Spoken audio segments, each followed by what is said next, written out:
speech I'm about to give today is a speech I've tried to give 5 times. All 5 times it's been cancelled at different universities. So one time I was even in prison to stop me giving this speech. The most recent time was York University. I was invited to give a speech on free speech, ironically. It was cancelled. Because it was cancelled, I've been invited here today by citizens of York who still want to give me an opportunity to have my free speech. So today I'll give the discussion that they tried to stop. And to the people who tried to stop it, rather than going to 250 students in York University, this will now be played to hundreds of thousands of people around the world. You failed.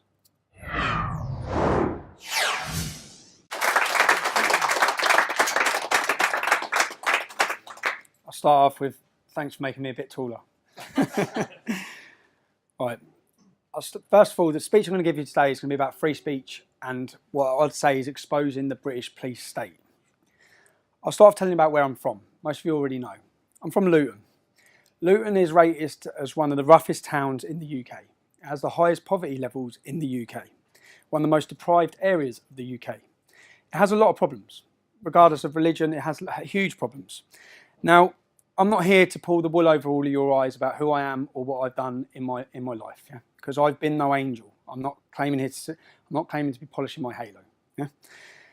Growing up in my town, I've never seen racial tensions, which is a completely diverse town. I've only witnessed religious tensions. The town is divided between Muslims and non-Muslims. We have a population probably of 30 to 40% that are Muslim. We have 30 mosques. I could probably stand here and talk non-stop for 2 months about Islam and multiculturalism. That's not what I'm going to speak about. I'm going to speak about the British police state and free speech. And George's phone. So, the country I thought I lived in prior to starting my activism in 2009 is a very different country to that I now accept I live in. And I think that as we move through this, some of you have views on the country we're in, and by the end of it, I think hopefully unfortunately, they may change. By the end of the speech, you might view the country in a different way. I'd say there's 3 levels of activism: disbelief, disappointment, and acceptance. Everyone will go through those 3 levels. I've been through them. Yeah? I think most of you, when you start hearing the stories I'm going to tell you about the British police state, you'll be in disbelief. Then you'll be disappointed, as I was, that the country I loved seemed to hate me back. Then you'll be in acceptance, which is where I am. I accept we live in a post-free speech era. Most people give up once they get through these free processes. Pressure is something that's going to come up a lot as a tactic, yeah? And it's a reason for that. It's a way of silencing and stopping. And this may get repetitive because I'm going to talk about arrest after arrest after arrest, motivations for these arrests. I'll start off talking about how it all began, why it began.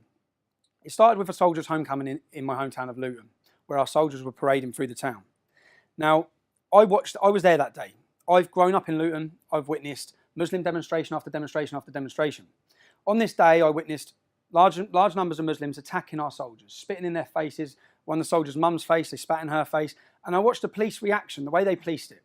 They didn't search them, they didn't stop them, they didn't put cameras in their faces. They actually protected them. They arrested members of our community who were outraged and angered by what was happening.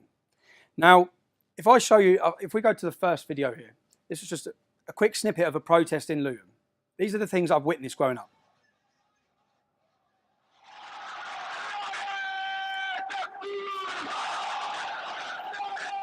This is thousands and thousands of Muslims. And the reason why I'm doing this is to show you the comparison of why we felt angry. These men, many of them have got faces covered, some have got balaclavas. Translated, what they're saying is about killing the Jews. Yeah? Killing the Jews. Marching through the city centre, kill the Jews. Okay? No opposition from police. Nothing. So, in response to the soldiers' homecoming parade, I organised a demonstration in support of our armed forces. Now, the police tactics on that day, bearing in mind I've seen the way they police their community, we were kettled, we were stopped. There'll be a little video here now. Hands in pockets, feet. I remember having to take my shoes off in the town centre. The police locked us. They locked our community in. My auntie had to piss in the street. She had to urinate in the street because they kettled us in for 3 hours. Now, these are tactics that would never happen to Muslims. It would never, ever happen to them. They would not use this against them. So it became more at the start about equal rights and unfair treatment. That's what really electrified everyone, was how are we being treated like this? My friend this day, I have a friend called Isaac, his picture, a little black lad called Isaac, lost his front teeth, a police officer on a horse, walked past, and there's actually a video of it, went past and smashed his teeth out. All we're trying to do is support our armed forces. So their tactics from day one. So when we've done this first demonstration as the United People of Luton, straight after that, police raided 14 houses. One of the houses was mine, my mum's house. This was the first time, there'll be many times, this is the first time they went to my mum's house. They went on public order charges. Now, if I stand here and scream, yeah, they can arrest you for public order offence. That's all it was. They fabricated these charges. They went to 14 people's houses. They picked people from each estate, pretty much, yeah? And that's a tactic to install fear. When they went to my mum's house, we had another demonstration planned a week later. I wasn't at home. I've stayed away until the next demonstration. I've gone to the next demonstration. The Home Secretary then gave banning orders for all protests in Luton for 3 months.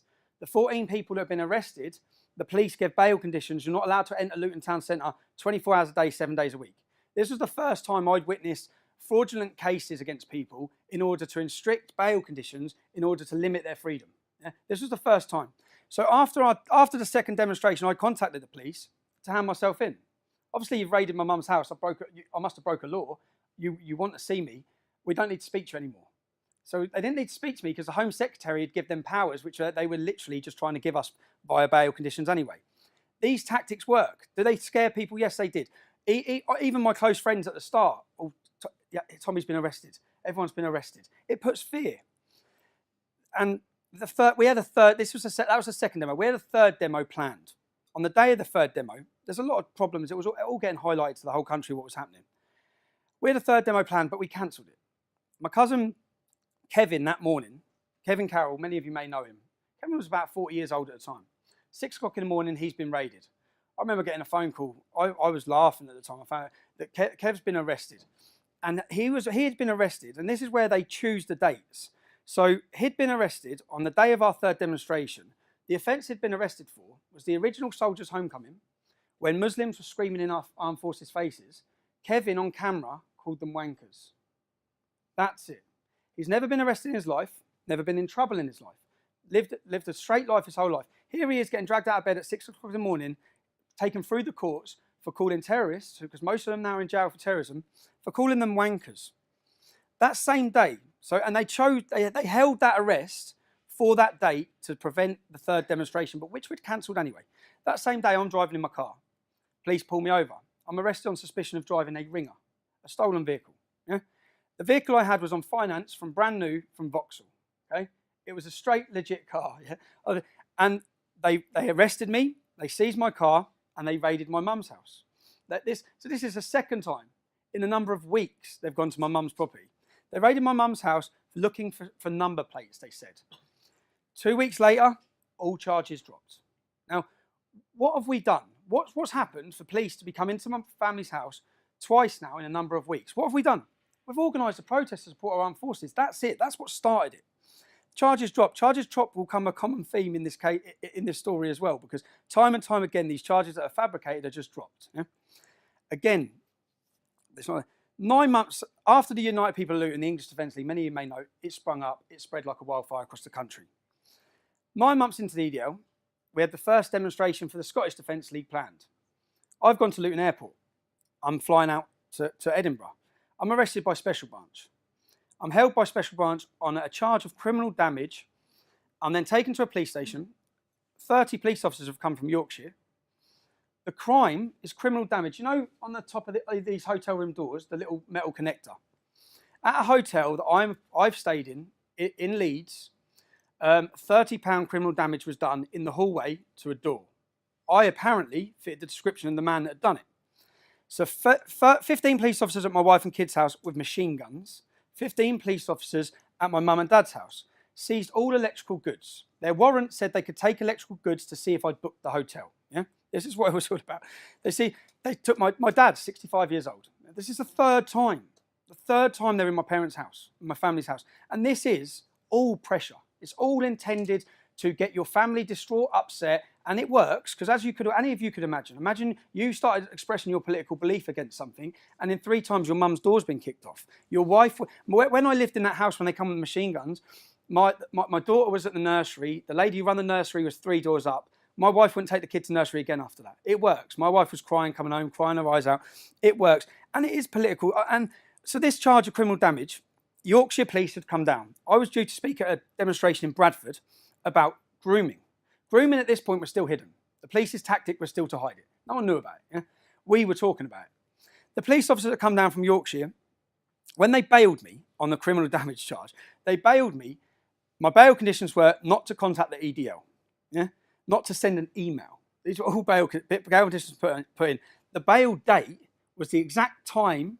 I had to go to a police station at the exact time we were due to protest in Bradford. Yeah?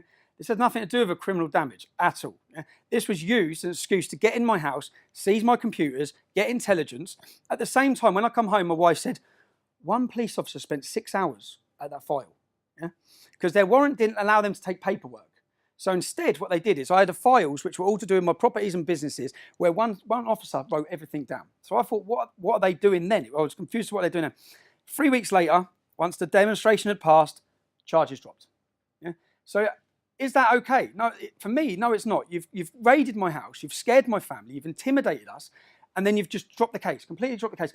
I put a complaint in through the IPCC, the Independent Police Complaints Commission, asking them how you got warrants into my property, how you were able to do this. What turns out, and what I said, I made allegations against the police. I said, I believe it's politically motivated. I believe the date you've chose to arrest me is because I was joining the Scottish Defence League. I believe the bail date you've chose to give me was to coincide to stop my political activism.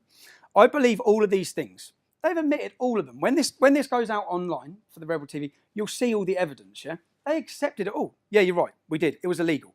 Our officers will be sent on training courses. This will be done.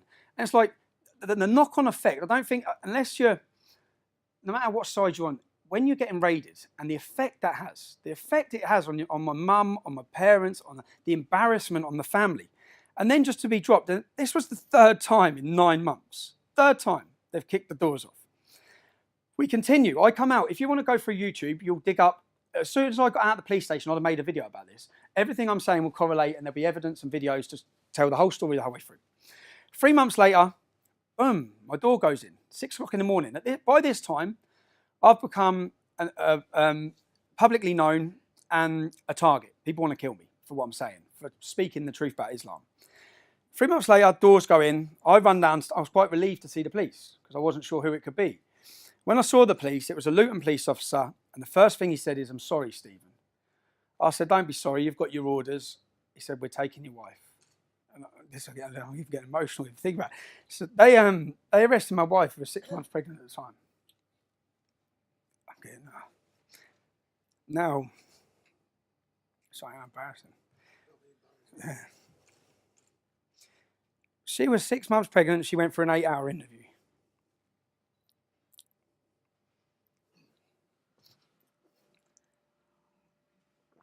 They arrested me as well. We were arrested on tax evasion and money laundering. My wife sat a 6-hour interview where she was told she was looking at 7 to 8 years in prison. When I come out, she was broken and begging. The cases were from this, they froze my assets. At the time, I had 2 businesses. I had 7 properties. For a young man, I was successful and doing well. My passion was making money. But then the reality for me was it didn't matter how much money we make or how much we want to move into nice areas. The problem will be left to our children for the next generation if we ignore it. What have I done? This is the 4th time of arrests. What have I done? I've started speaking about Islam. That's it. What have we done? What has my wife done? She's done nothing. Now, we were rebailed. My wife answered bail and so did I every 6 weeks for 3 years. And every time, so waiting all the time for the case, waiting all the time for the charge. They closed our businesses. They put us on a restraining order that meant you're allowed £250 a week to live on. Now, if you spend over that £250 a week, you get 18 months in prison. These orders were brought in to deal with terrorists. They were being put on us for speaking about terrorists. I'll be honest, out of everything I've dealt with over 8 years, this was the most difficult thing to deal with because it was something getting punched, getting aggression, I could deal with that. This was impossible to financially live and have any ambition to do anything. This lasted for 4 years, this restraint. 4 years. It's unheard of. No charges brought. I had no charges brought. So this innocent until proven guilty. The Labour government passed these new laws where they didn't need a crime. When they come in to arrest us, they didn't have a crime. They're looking for one. They didn't have a crime. And when I say they went back through, they forensically investigated everything I'd done in my life, going back 10 years. And when that didn't work, they forensically investigated everything my mum and dad had done. Everything my wife had done, everything her brother-in-law had done, everything my cousins had done. In the middle of all this as well, I've gone to football. And as I said, I'm not here to pull the wool over your eyes. I'm not here to lie to you. I've made mistakes in my life, yeah, as everyone does. And as a young man, I did.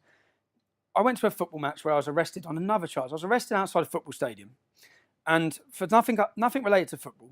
And I was that charge was subsequently dropped. When I answered bail for that charge, they said that I swore outside the football stadium. 2 police officers said I swore. Yeah, I thought, well, that's nothing. Yeah, I was taken to court. Then it became apparent why. I was convicted for swearing outside a football stadium. The headlines in the newspapers were I was convicted of a football hooligan riot. I was convicted apparently for calling them sheep shaggers. Yeah? Luton were playing Newport, England versus Wales. Yeah? It was a football match. Now, what became apparent when I was prosecuted and convicted, they produced a map. This map showed, which when this goes online, you'll see the map.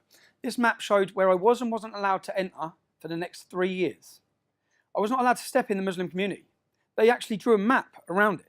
I was not allowed in my town centre on Saturdays. I was not allowed in the train station on Saturdays.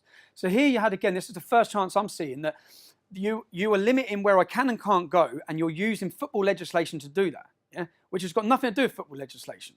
But you've used it. This happens again, time and time again. And anywhere, so now I can't work. I can't go to football, which was my passion as well. I love football. I can't work. I can't go passion. This tactic of what they wanted to do actually backfired because it made me the most dedicated leader to the English Defence League they would ever get. Because that was what I had then, yeah? And I was angry. I said, if they didn't do this restraint, if they didn't arrest my wife, if this didn't happen, I wouldn't be standing here talking because I never would have been able to continue leading that movement and live a life. But because they took my life, I had the movement left. So it didn't really work. Even for example, I was getting married 2011. The night before the wedding, all the men go for a meal, yeah? All the men meet up. We had a meal booked for 32 people. These are just little things. It may not seem like a lot, but it's anywhere and everywhere you move, they pressured. I booked a restaurant in a place called Billy's in Harpenden. Harpenden is a beautiful little English, wealthy area, yeah? In comparison to Luton. So people from Luton will go to Harpenden for a nice time, yeah, to get away from Luton, yeah? Now, we had a table booked.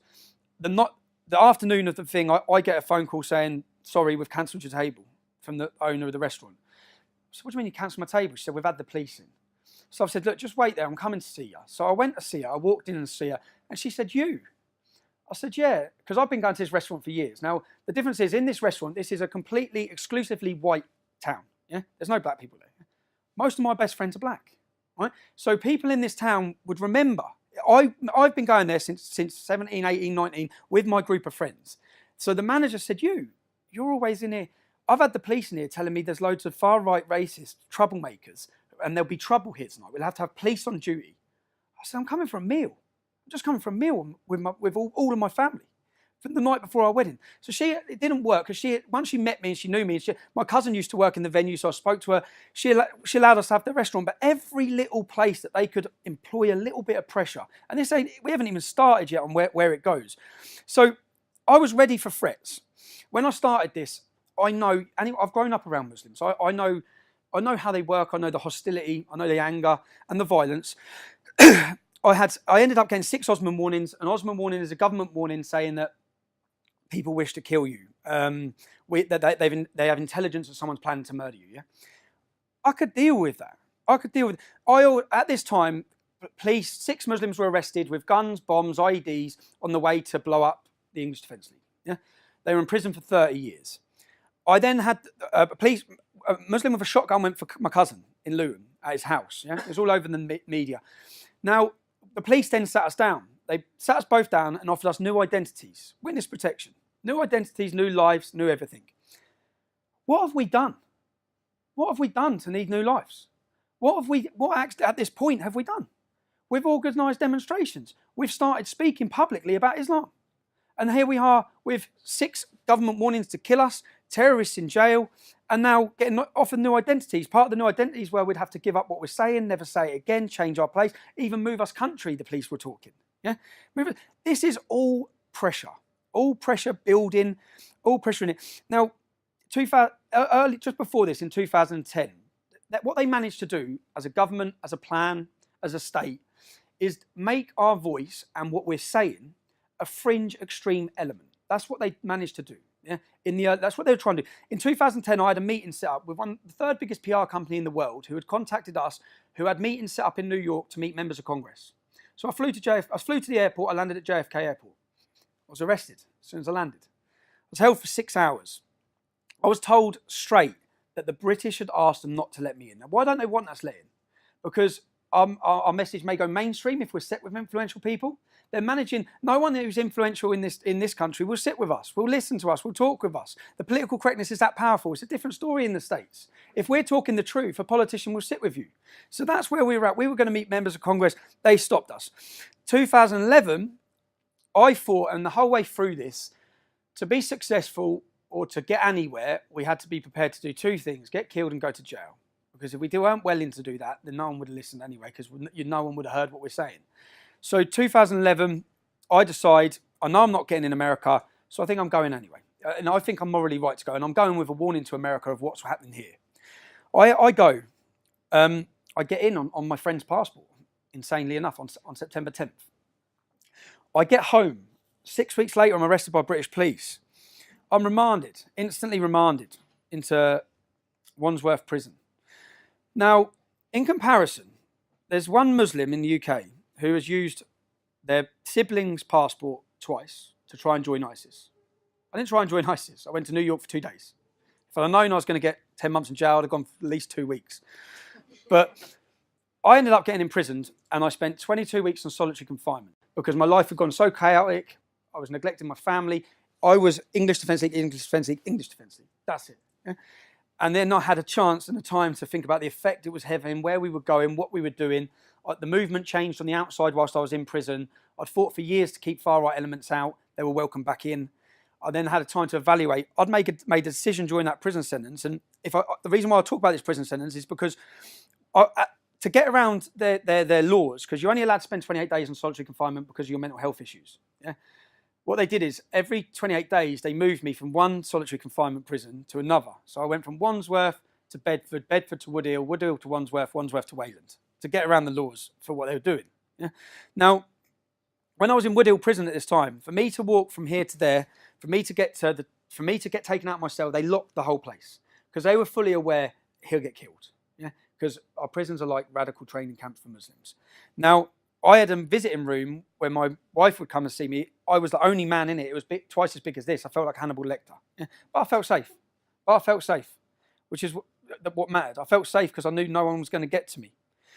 I then come out of prison. I've made the decision I'm leaving the English Defence League. Lee Rigby's killed. Lee Rigby's murdered, which changed everything again for me. It changed everything for me to think, now we need a reaction, okay? And I organised a charity walk. Now, you'll see the footage now of the... Some of you would have already seen this. We'll see the footage of the charity walk. Get back. Arrest him for assault. Arrest him for assault. Arrest him for assault. Arrest him for assault. Arrest him for assault. Arrest him for assault. That's all. Listen, we just been... You've got to get these 2 numptins. How come he hasn't been handcuffed? How come he hasn't been handcuffed? How come he hasn't been handcuffed? If we do in the year 2013 in London. Mike, look. We've been arrested on Armed Forces Day doing a charity walk. Yes. This is year 2013 London. Okay, come on, mate. Because we want to walk. Unbelievable. We were doing a charity walk at that time for this darling Amelia May. The police the night before the charity walk come to see me. They come, Scotland Yard police officers come see me in Luton. I met them in Luton and they sat down and said, we don't want you to walk through Tower Hamlets. Now, my charity walk was going from A to B, a straight line. I said, why not? They said, because of the Muslim community. I said, what about it? They said, well, the mosques. I said, I walk past 8 mosques every Saturday to go to football in my hometown. We're sitting in a Muslim restaurant. I met them in a restaurant called Imak Grill, which is a Muslim-owned restaurant who I went to school with a kid, full of Muslims. I sat there like, look around you, this is where I live. What are you talking about? And they would rather you went around. You'd rather me take a, 10-mile detour? Because there's some Muslims there. I said, that's my capital city. For me to get to A to B, are you telling me I can or can't? They said, no, we're not telling you can't, we're asking you. I said, well, no, I'm not. I'm going to walk from A to B. Okay, there's no zone that I'm not walking in London because there's a few Muslims in it. So what it turned out is that the Muslim leaders had come out publicly and said, we don't want him walking through our community. Now, some people, this would sound far-fetched and amazing to. I'll go back to another story. So in Birmingham, we were holding a demonstration. Now, I read online that a Muslim had hit a police officer with a brick and he'd been arrested. I then read on one of the Socialist Workers' Party websites, chat forums, that 200 Muslims with the imam had turned up to the police station and they'd told him they better release him. And I read that the man was released without charge, yeah? Now, I didn't believe it. So now I've had a meeting with Birmingham Police, the hierarchy, about a demonstration. And I've run it by the copper, our liaison officer. And he said, yeah. I said, what? What, you let him go? And he said, well, look, we have to weigh up a situation, Tom. Yeah? If those Muslims would have rioted in Birmingham and it would have spread to Bradford, to Oldham, he said, we could have nationwide riots over one man, over an arrest. I said, that's insane. I said, so who's in charge of the law in Birmingham? Is it you or is it the imam? I said, it's the imam. It's not even you. So when you see this, if I'd have walked through Tower Hamlets, they've already been warned. It was in the paper. They've been warned by the leader of the East London Mosque. We will not control the youth. Yeah? They've been warned of a riot. This is Aldgate. That was at Aldgate East Border. So Tower Hamlets is say there. Yeah, I get to hear they let 2 men walk in front of us who assault us. Now they'd have thought we reacted to it. We didn't. It was a pure setup. I guarantee those 2 men are police. They worked for the police. They'd done that to then arrest us. I'm then arrested. Now, this is where the collusion comes up. The Crown Prosecution Service are supposed to be independent from the police. So the police would arrest you, gather the evidence, put it to the Crown Prosecution Service. They decide if you're arrested. Now, you can watch the long version of that video. We are walking, we get attacked, we are then arrested. Right? Now, you've already been wrongfully arrested. We're charged. I'm then charged by the police, taken to court 3 times. Why?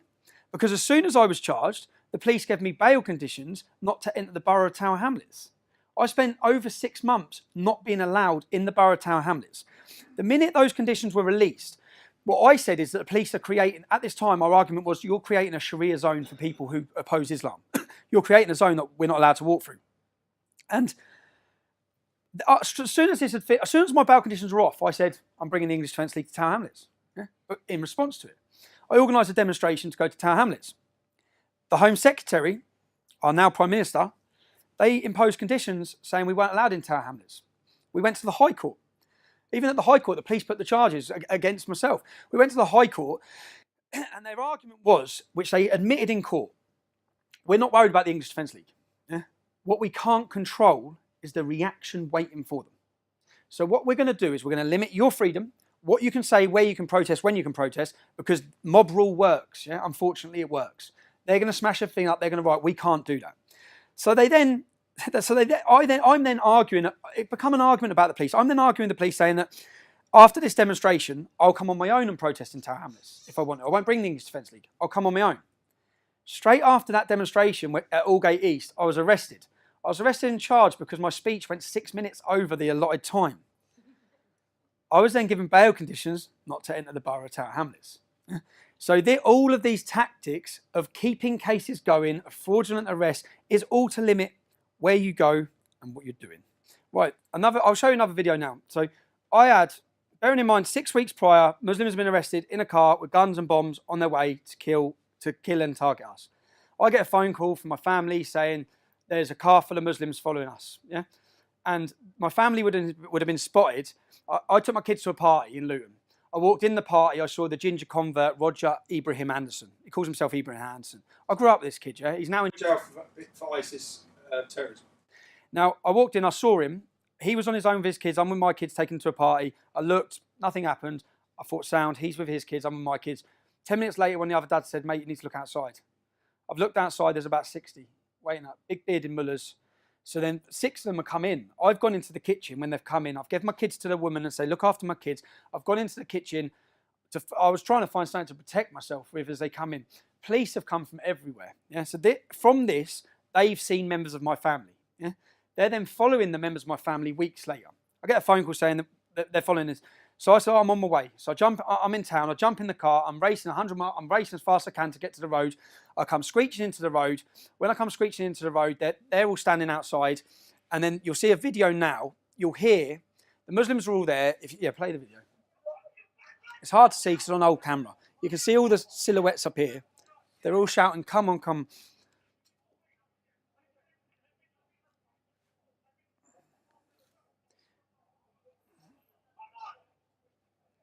There's more police cars coming. They're outside our house. Yeah? This is in a cul-de-sac where they don't live. What was the police's reaction to this?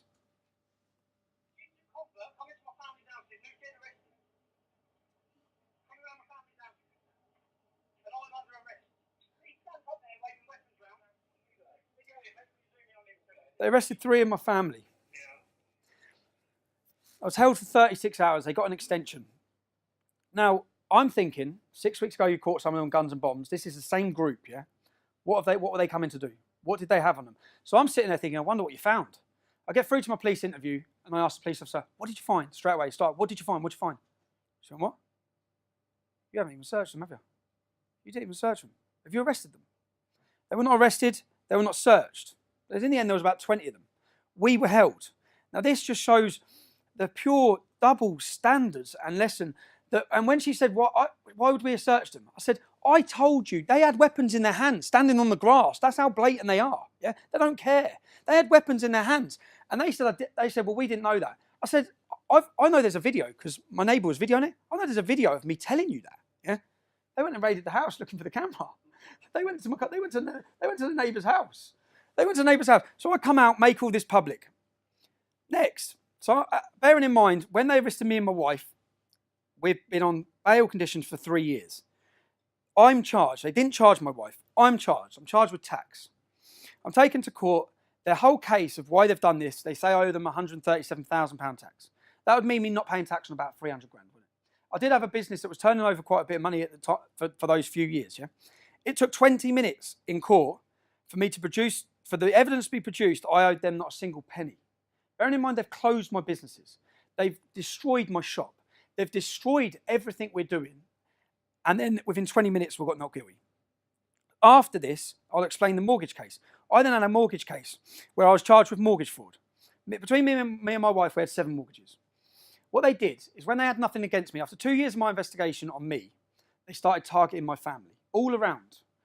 Cousins, they've done the nans, they've done one of my family members for not paying tax in 2006 on things sold on eBay. Yeah? Everything and anything they could find. Yeah? My brother-in-law was charged. His case was that he got a mortgage, self-certification mortgage. Any of you bought properties, you'll know. Years ago, it was encouraged. You're encouraged to say you earned more, really, as long as you put a big enough deposit down. Now, my brother-in-law bought his first house. Bearing in mind, when we were arrested, this all happened 5 years before. The house was bought. It was sold 9 months later. The mortgage company were paid. No one lost a penny. Yeah? This was the mortgage fraud they arrested my brother-in-law on. But they tied me to it because I'd lent him a deposit at the start. Yeah?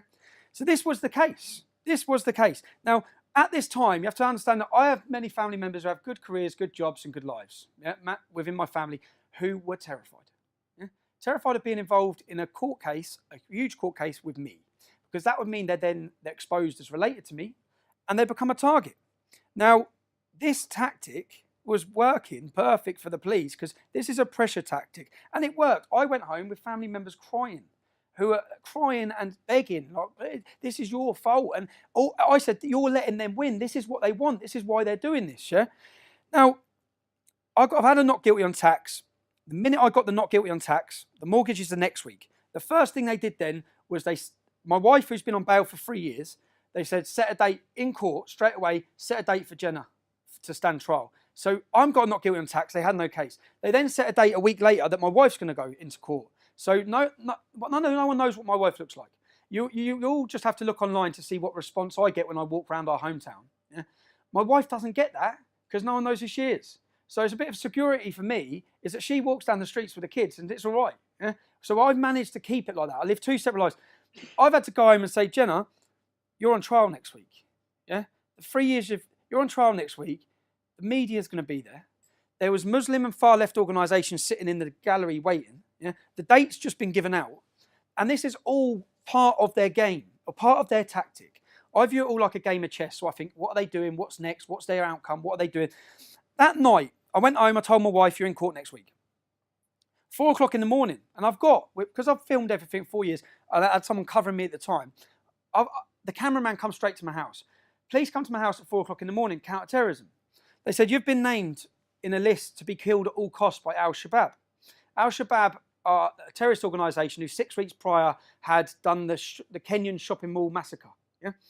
So then my wife, who's going to have to go to court next week, yeah, I have to say, terrorists are going to kill us. Terrorists want to kill you. They want to kill me.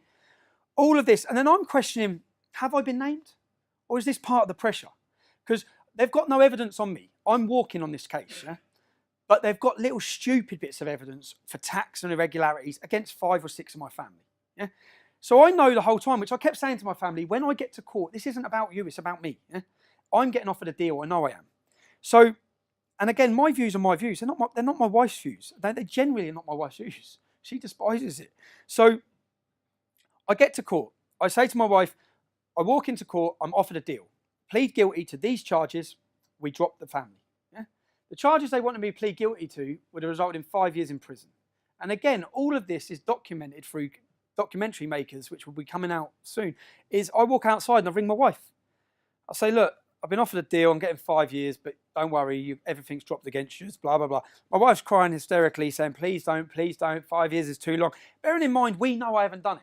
We know what this is all fabricated in order to get in a position. So I go back in and refuse the deal. I say, I'm not taking the deal, because 5 years is a long time as well. It's a long effect on my kids, and at the time I'm weighing it all up. They then swear the jury in. They swear 3 Muslims in on my jury. 1 PCSO. So I'm sitting there thinking, how can you have a PCSO as my jury? Yeah. 1 PCSO. I'm ready to go through the trial. Just before the trial stops, they stop it. Stop. They come out again, because bearing in mind, they can't have me getting a not guilty. Because if I get a not guilty for everything they've just done, everything they've fabricated, I'd be able to destroy them on what they've done. Yeah? So they offer me a deal again. Now this deal, the first thing I say to the solicitor, what's the maximum I can get?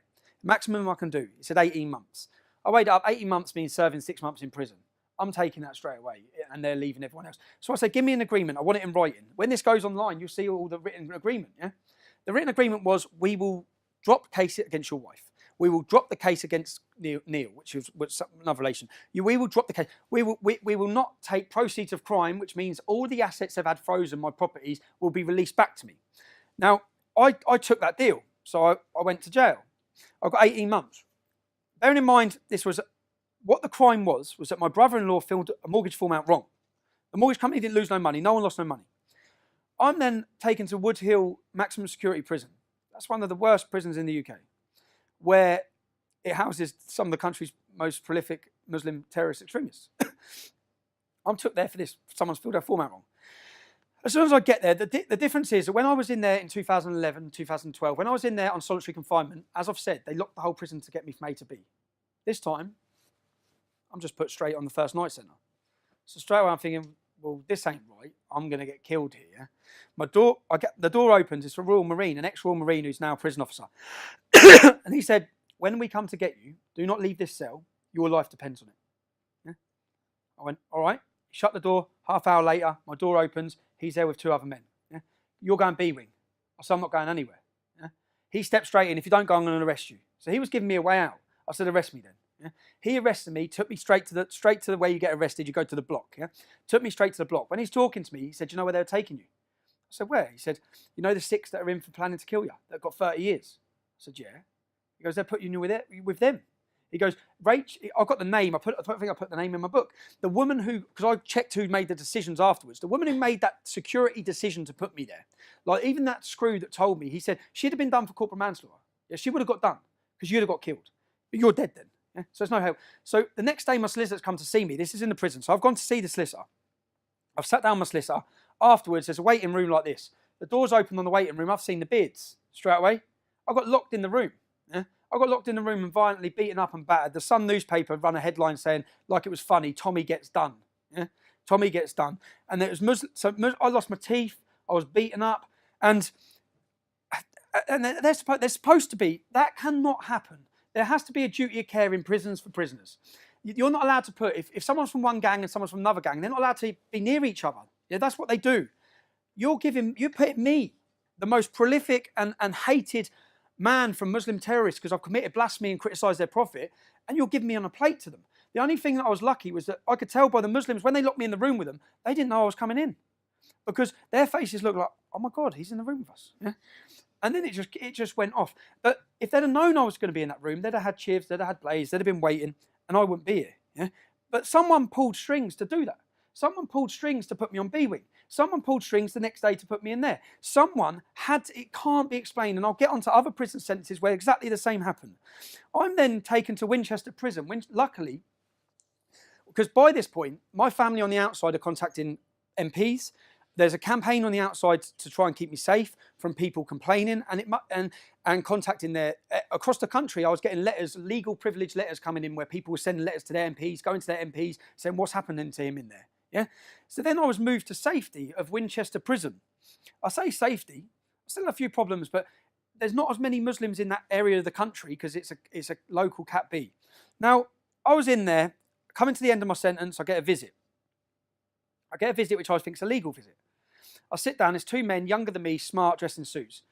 We're from a secretive organisation based in Scotland Yard called the Met Intelligence Bureau. Yeah? The Met Intelligence Bureau, and what are your plans when you get out? Because when I left, I made it public I opposed the far right. They were trying to sell this to me that if you help us, if you want to do your country a service, then you will be helping us by uniting the right. Yeah? Uniting the right. When you get out, basically, we want you to unite the right. We want you to get close with Britain First. We want you to work with Paul Golding. We want information. We want this. Be their grass. Yeah? Be their informant. They want their words. We want control of the anti-Islam reaction. So if there's a terrorist attack, they want control. They want to stop any, which we are going to see in this country, unfortunately. They want to stop any far-right attacks, yeah, by uniting it and having their man at the top. Yeah? So I said, so hold on. I shouldn't be here. You've terrorised me to stop me leading the EDL. A doesn't know what B's doing, yeah? And now you're asking me to help you. I said, and stupidly, they said, well, what are your plans when you get out? And stupidly, I explained, you've froze my assets. Now, when I get out, luckily, I've had 7 properties. Yeah? I had them when I bought them all when I was young. The market went well. They were in loot, and I think like last year they went up 20%. I've been lucky. When I get out, I'm selling the properties. I'm getting back in the building game. That's what I'm doing when I get out. I said, you will not hear me talk about Islam again. Because that's how I felt at that moment. Being in prison, away from my kids again, away from my wife, I thought, I've done with this. I'm done with it. I then get out of prison. I'm walking out of prison, I get a licence. My licence conditions, bearing in mind I'm in jail supposedly for mortgage fraud, my licence conditions are not to contact the EDL. So EDL got to do with a mortgage fraud. That is the clear, and again, all of these things will be put into the video. It's clear that this was a political case. It's clear that everything that's happened is political.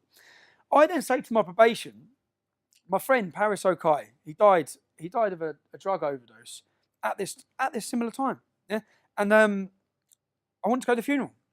And for this funeral, there would be 1 or 2 people going that were EDL. Now, if I associate with EDL, I'm recalled. So I said, there's going to be EDL people there. You can't go. I said, I can't go because I can't. It's mortgage fraud. This is the thing, the little things. I've then rang my solicitor because my assets, which I've agreed already in a legal documentation that I signed to go guilty, that you're releasing all my stuff. Yeah. I then contact my solicitor and say, I still can't use banks. I've been out of jail a number of weeks. My assets are all still frozen. What's going on? My solicitor receives contact from the police, and I've got the letter saying I now have to pay them £325,000 or I do 4 years in jail. Yeah. And I said, how can they do that? Because what they're saying is they opened up a proceeds of crime criminal lifestyle investigation. But I've pleaded guilty under an agreement that wouldn't happen. Yeah? Because otherwise I wouldn't have pleaded guilty because you didn't have a case. At this time, we will not charge Jenna Lennon. At this moment, charges will not be brought against Jenna Lennon. That was the one word, at this time. So that was at this time. We're no longer at this time. I'm like, What? So you can now you're trying to take. So they've added up the equity in the properties, and we're taking it. That's it. So we're taking it to court, and we're taking it, or you do 4 years in jail. I get a phone call from MIB, who saw me in jail. Yeah? Agree to work with us, Tommy. This financial problem goes away. Yeah? This is the dark side of a state. I hear Jihadi John, yeah, and I heard Cage saying he was persecuted, they targeted the family, they done this. They probably did. Yeah? And it hasn't made me go cut people's heads off. So there's no justification what it's made him go and do. Yeah? I've never felt anything like that. Yeah? But I fully understand where we're going with the deep levels that the security services will go to get people in positions. Because what happened then was I went to court to argue, how can you do that when I pleaded guilty? The judge actually sided against the police on 325,000. He then decided to take 125,000. I walk out of court. I'm contacted by the police straight away. The court order's been given. I've been given a legal documentation. I've got to pay 125 grand. We'll make it so you pay £1 a month. You'll never have to pay that money. Yeah? I said, I'll pay the money, man. I'm selling the house. Piss off. It's not happening. Go away. Yeah? What they thought was they'd had me in checkmate position, yeah? Where I ain't going to want to give them 125 grand. I'm going to give them information or agree to work with them.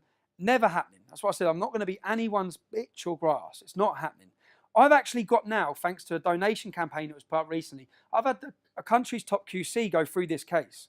I've got it in black and white documentation, which will soon be put to the courts, that everything they did was illegal. That the money they took off me was impossible to do. Yeah? If it's any consolation, I've been told, the judge, the prosecution, and the defence all got it horribly wrong. Well, that's a mistake.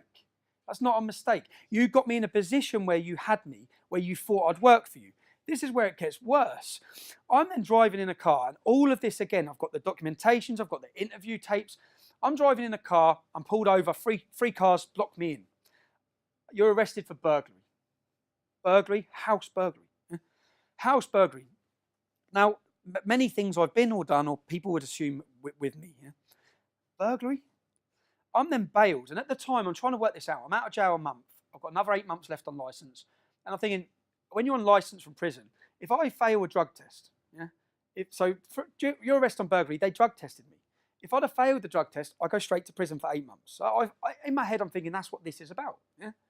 I then get released on bail. I get home. My wife says, Winchester Prison's been on the phone. You've left property there. So I get the number. I've still got the number. Yeah, she gives me the number 0207. I thought, that's not Winchester, that's London. I ring the number. Tommy, it's Ollie from MIB. Yeah? The predicament you're in. I'm not in a predicament. He said, you are. He said, because if you're charged when you answer bail in 2 weeks, you're going back to prison for 8 months on recall. Yeah? So, and if you're charged, what do you think the media stories of this is going to be? You're going to be recalled to prison on burglary. I have to be honest, I cried my eyes out. I sat there and said, what am I meant to do? What am I at this point? What do I do? I spoke to my wife and I refused it. I spoke to my wife and said, now in 2 weeks' time, I'm going to answer bail and I'm going back to jail. And for certain things it's not like just going to prison. I'm going into the most hostile environment. It beats going in the Millwall end anyway. So probation. I didn't have a meeting with probation. This has all happened. I'm invited to talk at Oxford University. So I tell my probation clearly, this is my moment to tell. I'm going to tell them everything you've done. I'm going to tell them about the Met Intelligence Bureau. I'm going to tell them about your licence conditions, your not letting me go to a funeral. I'm going to tell it all. Yeah? And my date's picked to go to the Oxford University. 4 days before I'm due to go to Oxford University, I take my children swimming, I get home, police are waiting. I'm recalled to prison. The reason they gave, someone tweeted me saying they're going to rape my mum. Their name was 1488 Hitler. Yeah, so it was a Nazi. It wasn't a Muslim, it was a Nazi. I get as many threats from them inbred Nazis as I do from Muslims. Yeah. So 1488. So he's going to rape my mum. Now my response to that was, he was looking for me, yeah, in Luton apparently. I said, you don't need to look for me. 10 o'clock in the morning, this is where I am. Yeah. So I went there. When I went there, police and probation are there. This is at the time. What are you doing? What are you doing? They said, well, you've told someone to meet you here. I goes, oh, so you saw that they said they're going to rape my mum. I've given you 300 threats to kill my family. You've not arrested one. Why am I going to come to you? I said, I'm not going to wait till someone turn up at my mum's house. If you want to find my mum's house, it's quite easy to do, yeah, through the system. So I've gone there. So I was warned that she said, you can't be doing that. I said, well, you need to do your job then, yeah? They then used that. They held that. 4 days before I'm due to talk, I'm recalled because I sent that tweet. No threats, no violence. They said that I put a risk situation where if the man would have turned up to attack me and someone would have tried to prevent it, I've risked that situation whilst on licence. So anyway, I'm recalled to prison. I'm standing there. The police officers, again, every time I've come into dealing with police officers, they've been good. Yeah? It's not them. It's not the. I always say this. Anything. I don't have anger against British police. I have anger against the people pulling the strings. So I've explained to the police officer my experiences in other jails. Can you take me to Winchester? Because where I live, my local prison's Bedford, where I'm in immense trouble here. Yeah, if you take me there. So he's rang the probation. This lady, Superwoman. He's rang her up. She said, nope, it's all sorted. He's going Bedford. So I've been then taken to Bedford prison. I've walked into Bedford prison. I've looked at the first reception man. Remember, this is my local prison. I've looked at the man. I said, have you got a brother called Mark? And he did. Mark, I knew his brother just by his face. I said, I know your younger brother. And then he went through the system. So he's looking on the system at how many Muslims are on which wings and how long they're serving. Because that's a big difference. If I get put on a prison wing with Muslims serving 28 to 30 years, they're going to kill me. If I get put on with some doing 6 months, I might get in a fight. Yeah? So we've gone through it all. We've established that the majority of Muslims serving the most sentences are on A wing. The safest place for me is on B wing. He's gone upstairs to see the governor. He's come back down. I'm sorry, bro. I said, what? And I've got all these He said, I'm sorry, you're going on A wing. I said, we've just established we've just done that. He goes, I know. I'm sorry, man. I said, give me a pen and paper. So I wrote out 6 pages to the governor about what his legal duty is for my safety. And the people in there and what they want to do to me. Yeah? He's come back and said, you're going, mate. You're going on B wing. Now, I've had to react in a safety way that when I get in there, remember, there's cells on the wings. There's cameras on the wings. There's not cameras in your cells. Yeah? So on the wing, everything's on camera. So I've got to then, in my mind, I've got to kick this off, yeah? To get put in a position where I'm safe.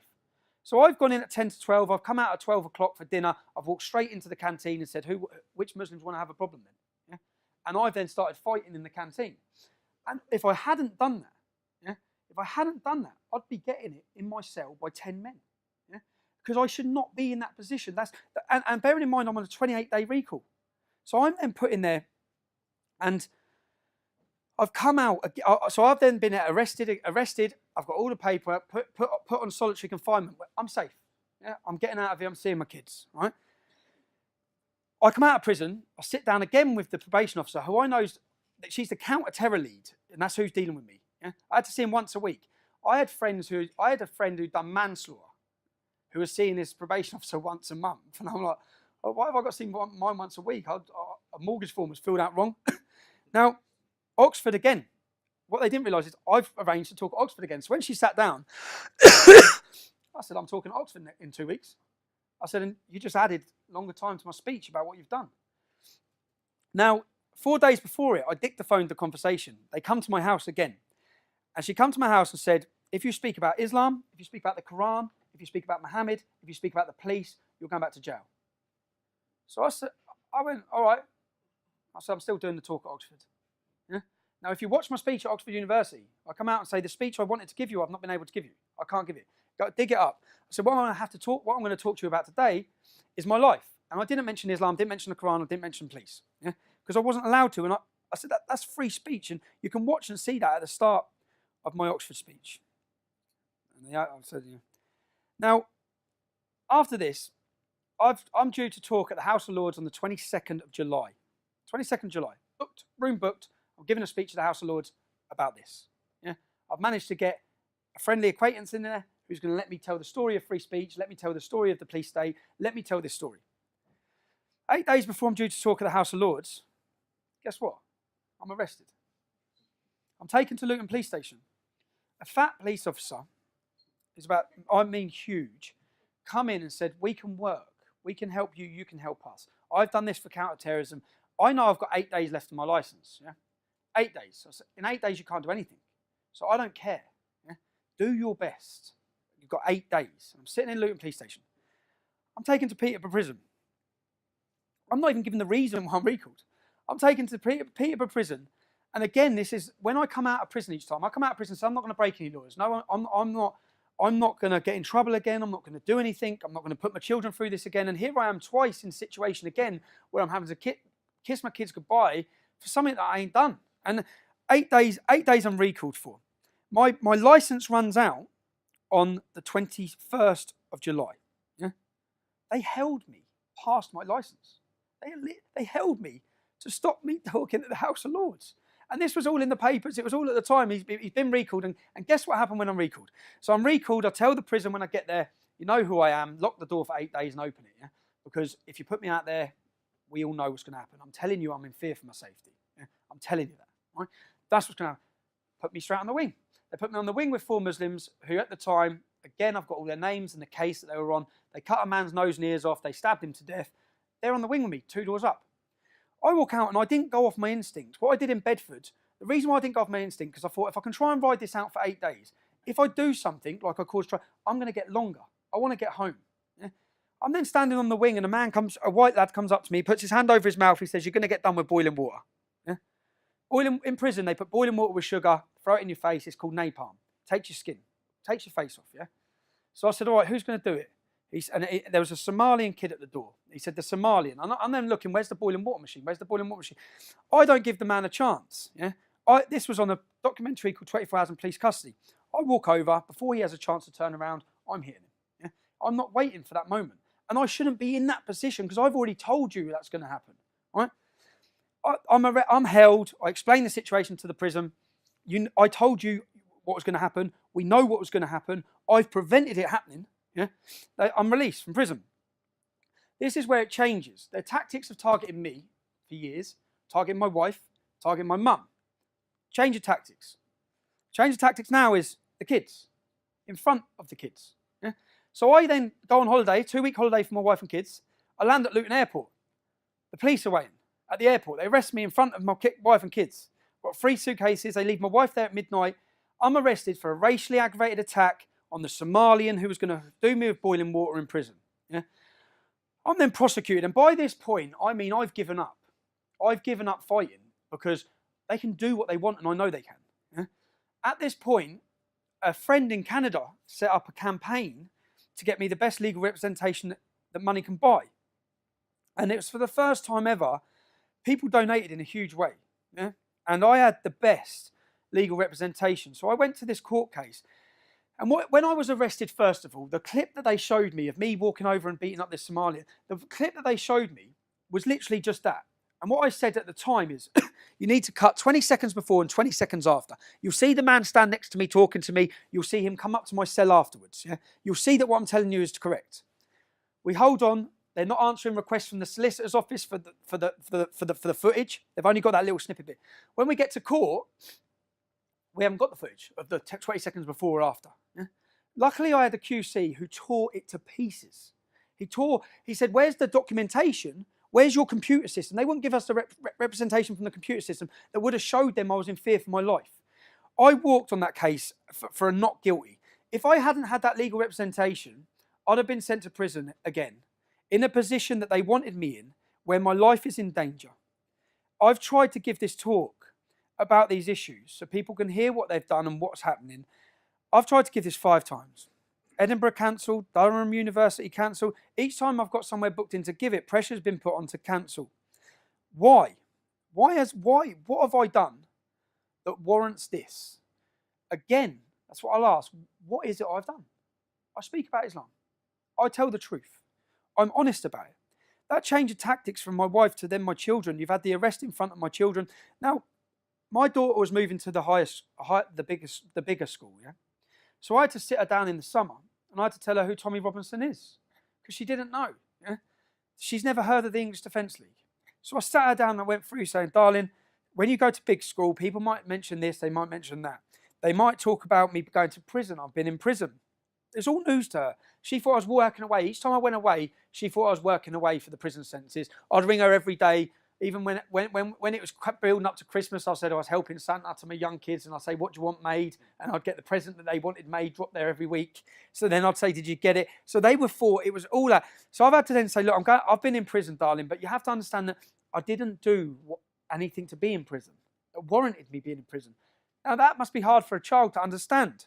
The next video I'm going to show you is from Cambridge.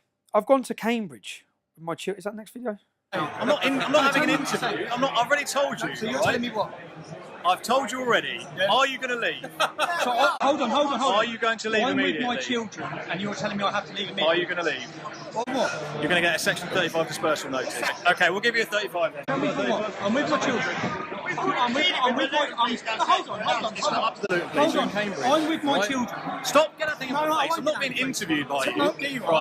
Tell me why. Tell me why. You tell me why. No, you'll get it on the form. It'll be explained to you. Tell me why I have to... I'm going to get a form down. Tell me why. Listen, I'm trying to... No, officer. When I'm... Take that camera up my face. I'm not being interviewed by you. This isn't Crime Watch. I'm with my children. You're telling me I have to leave. Yeah. Why? Why? Because there's likely to be disorder. Get off my hand. Don't assault me. Tell me why. Tell me why I have to leave. Stop shouting at me. So tell me why I've got to leave. It'll be explained to you when you get yourself. How are you drawing a jurisdiction to where I do and don't go with my kids? Tell me.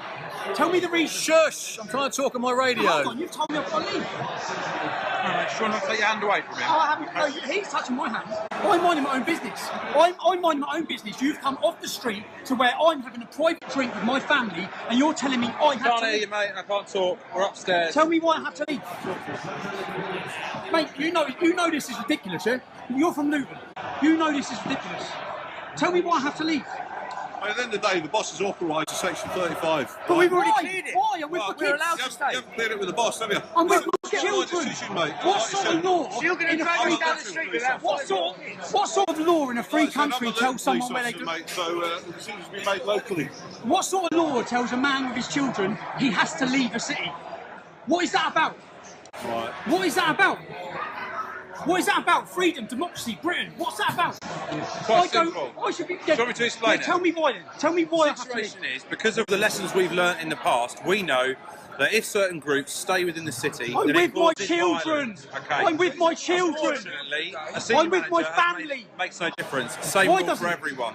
So if we It's make not the same one rule rule, for everyone. don't shout. There's loads calm of people down. from Luton If in you want me to explain it to you, then I will. But you're going to keep it calm. Yeah, go on then. Situation is, because of the fact that there's going to be a likelihood of violence if a group stays here from this match. You really think me and my 3 children are going to commit violence? Tell me the truth. What I'm saying is, do you think that? Listen, What you're behaving now says yeah. Well, no, because you're coming up to me with my kids on a day out. You're being I'm with aggressive. you're You're coming up to me. Finger at my face, so you'll get Don't hit my yourself hands. Don't hit my hands. You'll get yourself You're arrested. hitting my hands. You're pointing in my face. You've come up to me. I'm with my family in a pub. You've come up to me. Look at the scene you're making. Scene I'm making. Who made the scene? Go outside. I'm with my family. You're going to get arrested in a minute. Why am I going to get arrested in front of my kids? So you want to arrest me in front of my kids because what? Listen, you're going to talk yourself into I'm not this. talking myself into it. I'm trying to be reasonable. You're not being reasonable. You're telling me I have to leave the city. I'm with my family. Yeah. Why? Tell me why. It's already been explained. No, go on, why? I'll explain You think why. me and my children are committing violence? I think there's likely to be... Look at the way you're behaving. Tell me. Look at the way you're Well, no, behaving. do you know how many people from this pub are in Luton? Why have you come up to me? Pardon? Why have you come up to me? You're part of a group. No, I'm not part of a group. I'm with my 3 kids. What group am I part of? You're with a group of people who've been identified as potentially being involved in violence. Are you for real? Yes. My daughter is 5, my son is 7, and my daughter is You're 9. not setting a very good example to them at the moment. You're not. You're meant to be a British police officer. Who are you serving and protecting? Who are you serving and protecting here? Shouting at me. Who are you serving In and a minute, protecting? a form's going to come. You're going to be given it. If you stay, you're going to get arrested. Who are you serving and I protecting? haven't got to answer this. Chris, This is not who an are interview. you serving and This is protecting? not an interview. Your job is to serve and protect. Who are you serving and You protecting? don't need to tell me I've seen my job. Place is gone. He said, the other Luton I'll be where he said we're going to have to go. Who are you serving and protecting? I'm not playing this little game with you. It's not right? game, mate.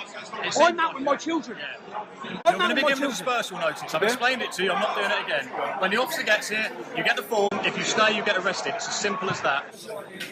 I'm the area manager for a security company. Oh, yeah. The group that you're throwing out have been in the Prince Regent today with their children. Yeah. Caused no problems at all in there. They come in here, spoke to my head of security. He's saying that they've not Shall I have a chat with you away from this side? No, away from you. Come and talk away from this side. Why? You're filming. Because you don't want people hearing the truth. I don't want to talk to No, you. you don't want to anymore. hear. You're being No, stupid. she's telling you. Like, she's telling you she's seen my family all day. say that. Mate, what are you doing? Say that. My 3 kids are here, bro. Don't say that. So what are you doing? What are you trying to square up to me then? She's telling him we've been in here all day. Yeah, sorry.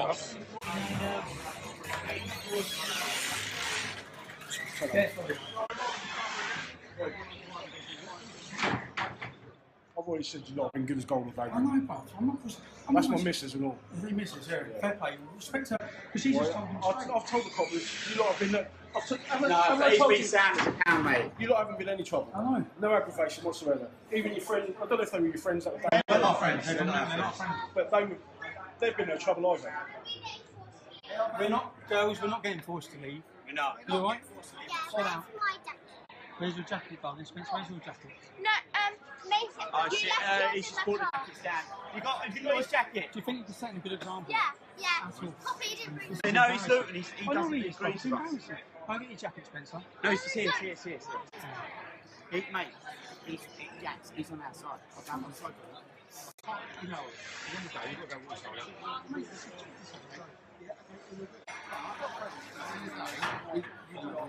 Guys, the one playing too.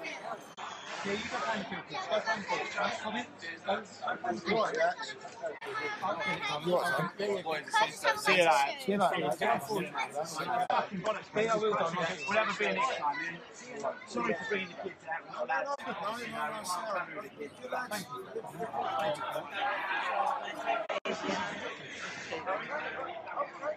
Please, mate, I agree with you. I mean, it's not like you haven't been abusive once or anything, so I don't get All it. this is every angle they can get. Lee, I'll shout you, brother.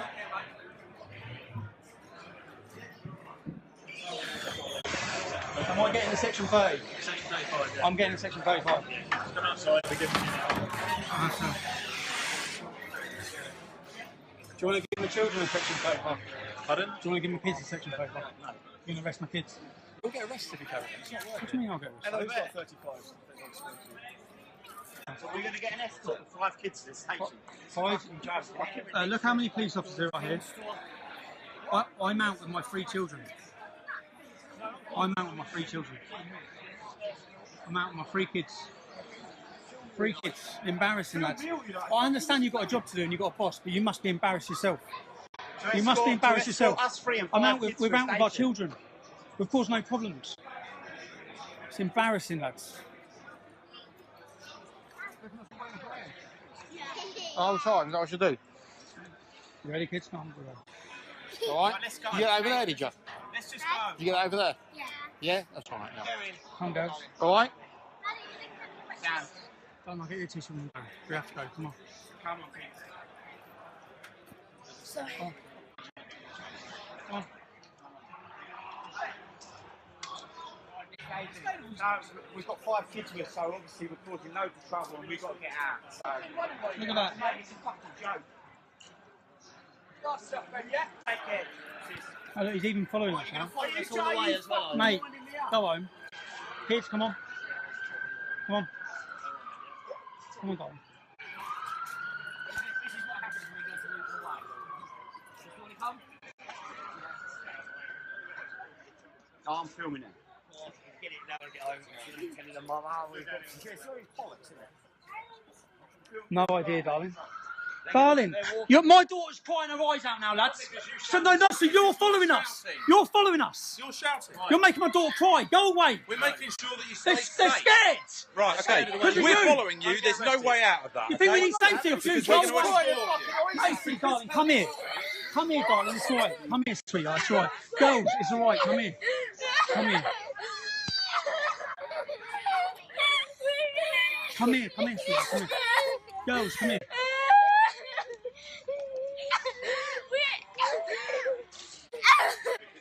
You've terrorised my family. You've terrorised my children. You have terrorised my children. No, you've terrorised my children. Stop following us. You've terrorised my children. You've terrorised my children. They're kids trying to watch football. You've terrorised them. You've caused this, you bully. You horrible bully. Who's swearing? Who's swearing? If someone come up to you with your kids, if someone come up to you on a day out with your children and told you, if someone come up to you with your children, get arrested, yeah, in front of my kids, of course you would, you horrible. Why are you following us? Go away! Kids, it's alright. It's alright. It's alright. Get right down this one, man. What? Bells is right. Bells. Macy, come in. Macy, relax. You're scum. You're scum. You know it. Look at them. Look how scared they are. You're horrible. Go away. Stop following us.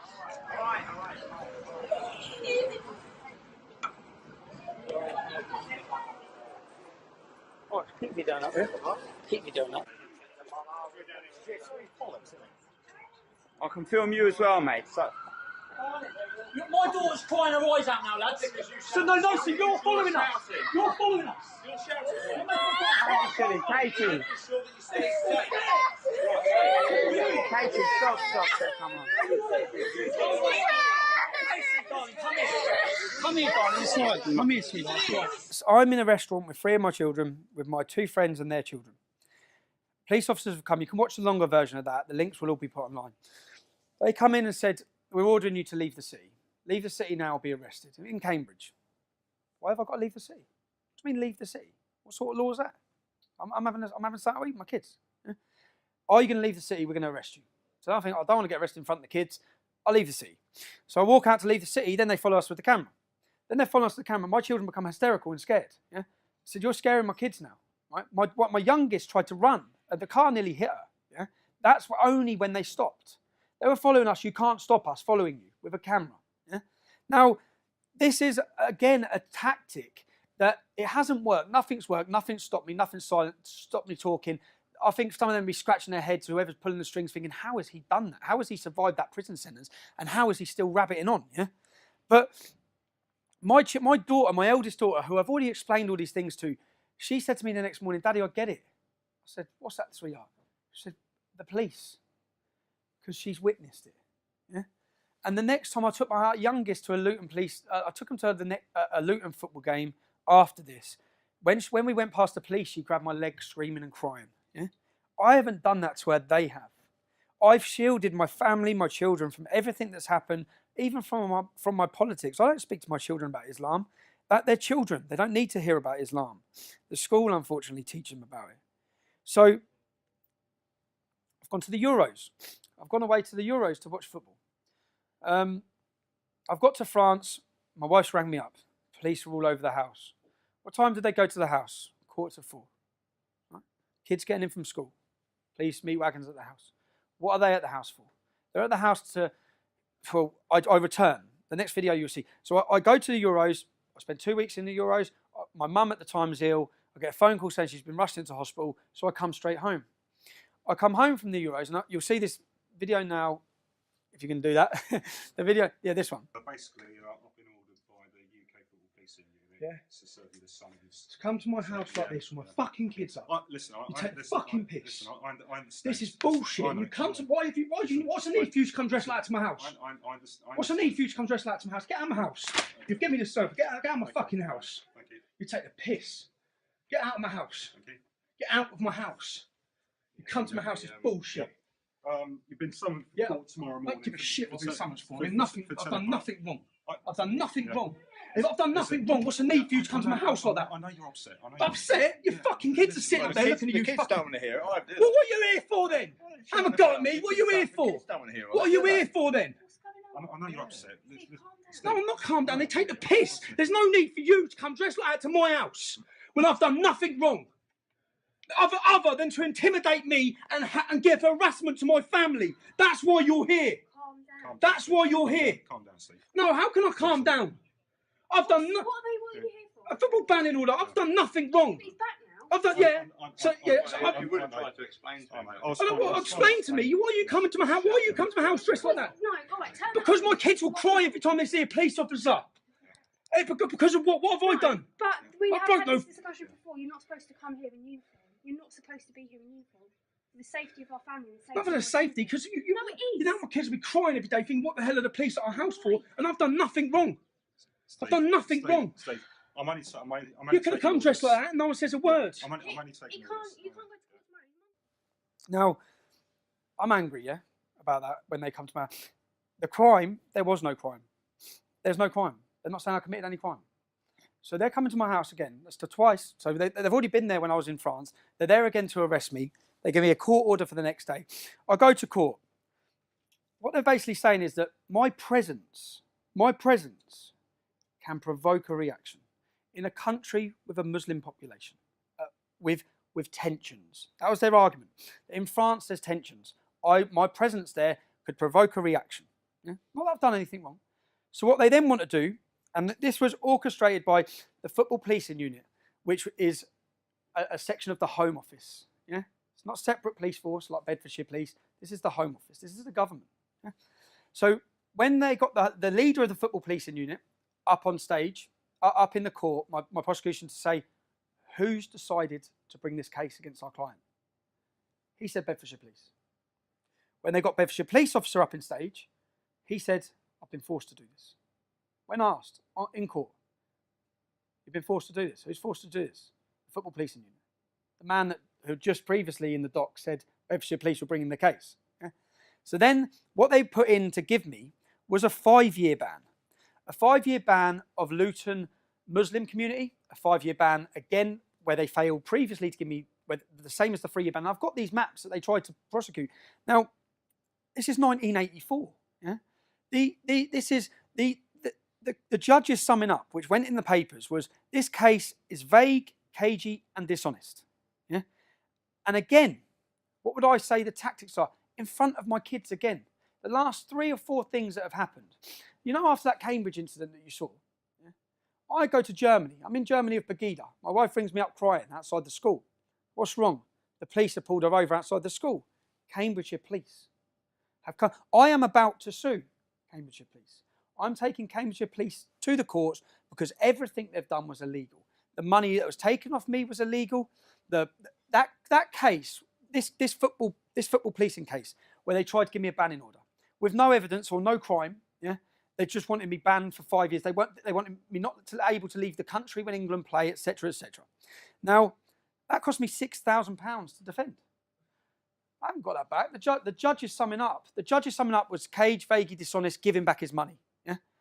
In between summing up and afterwards, the money never come. I've said, where's the money? Why haven't they paid me back the money? They've made a decision they're not going to pay you back the money. Yeah? So now I've got to go for a judicial review, another £2,000, in order to say, give me back the money. So whether they win or not in court, they win. Or the pressure or the tactic or the reason and the motivation for them doing it works. Because as you've seen, my children have been hysterical, my wife's been hysterical, my mum's been hysterical. Now, as a conclusion, which I would have been saying to the students watching this or anyone watching this at home, you have your views, I have mine. Yeah? I'm not here to force my views on anyone. That's it.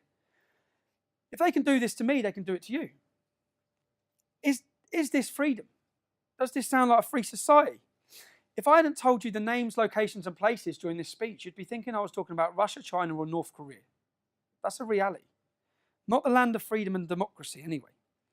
So just to recap on it, the pressure that the police state, which is what it is, the police state, the untold raids, the fabricated cases, the prison sentences, the constant non-stop harassment, the maps telling where you can and can't walk. What?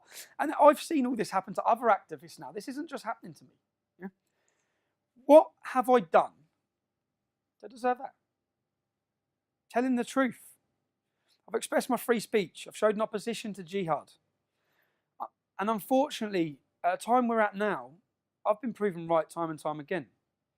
Everything I said was going to happen has happened. Everything we predicted would happen. All the problems we've seen are now being seen on a national, international, global level. And to be judged, I always say history judges people. I don't care about a politician or a journalist judging me, because history will judge us. And history will judge us as the truth tellers. History will judge us on the right side. I'd issue this as a warning to anyone watching, whether you be in America, Canada. The problems I'm talking about and what's happened to me are on their way to you. This isn't going to get better, it's going to get worse. I don't want sympathy. The reason for my speech is not sympathy. The reason for my speech and to get this and so people hear it is I don't want to watch an English man stand there in 10 years and give the same speech. Thank you for letting me talk. If you like that and you want to see more, click like and subscribe.